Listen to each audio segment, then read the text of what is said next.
As our first step, we will open clockwise, select our clinic, and click on the Today's Patient at the top and right screen.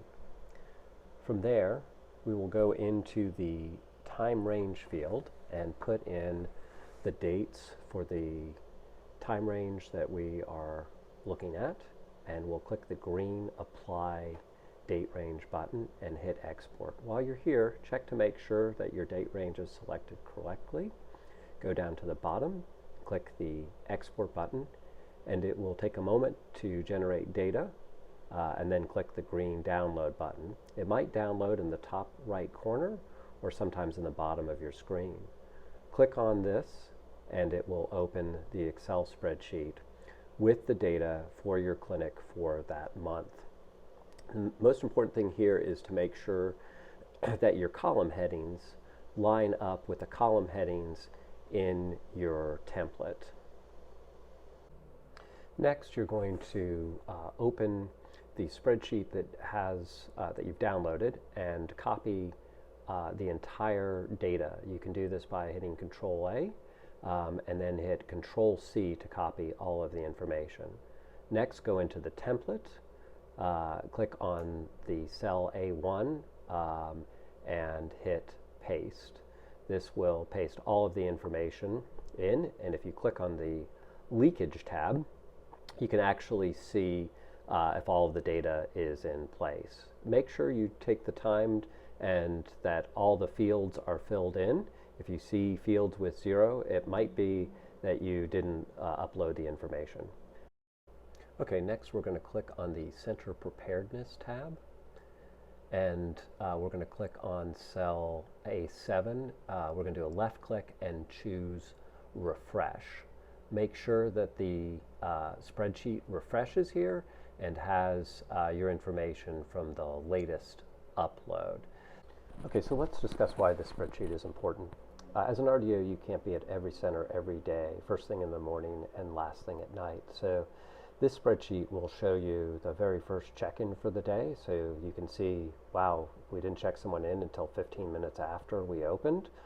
It'll also look at the first callback of the day. So you can see that the person might have been checked in at 8:01, but they weren't called back until later.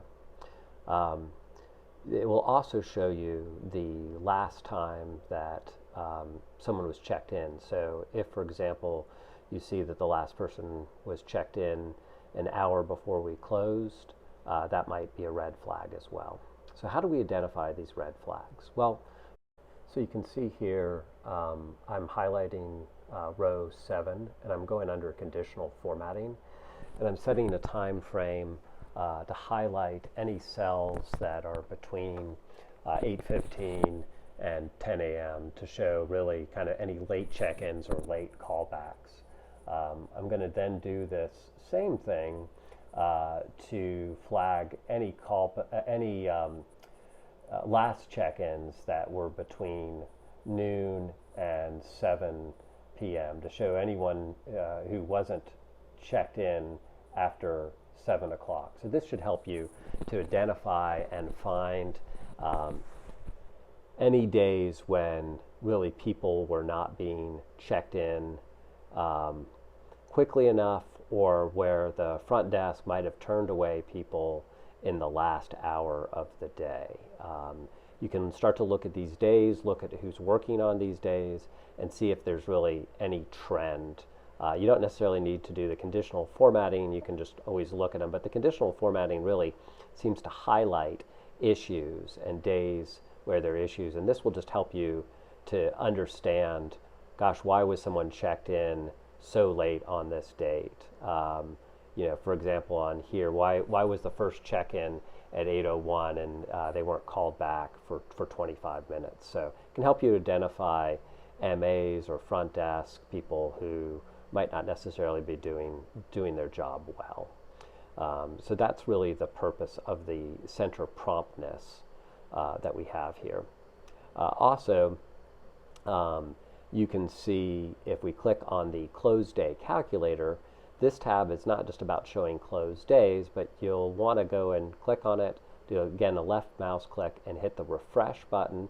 You'll see this update, and you'll see in the bottom it will highlight days where you had a low discharge rate, and also highlight in green days that were well done. If you look at the cell here, you can see a couple of things. One is you don't see anything on July 1st, which would indicate July 1st was closed. And then it also shows you on July 2nd you had no discharge patients. So those were 2 days that were specifically closed. And you can again see the days that had high discharge rates and days that had low discharge rates. So based on the number of open days, you can go and update your leakage report to reflect the days that it was closed. You can also update your demand by going to the capacity calculator. In this case, if you have 12 hours a day with normal velocities, you can see your number is 48. However, if there's one day where you might have 2 providers, for example, on, let's say, Tuesday, you might have for 4 hours of the day you have just 1 provider, but for 8 hours of the day you have 2 providers and your velocity is 7. You can put that in here and you'll see that this calculates and that your number is 51.4. So then you can go into your demand area and you can update that. And you'll see that it changes the base demand numbers, which is really helpful for this. So that's a quick summary. If you have issues, feel free to give Tim Kiss a call, and I will try to help you out however I can. Thank you, and have a good day.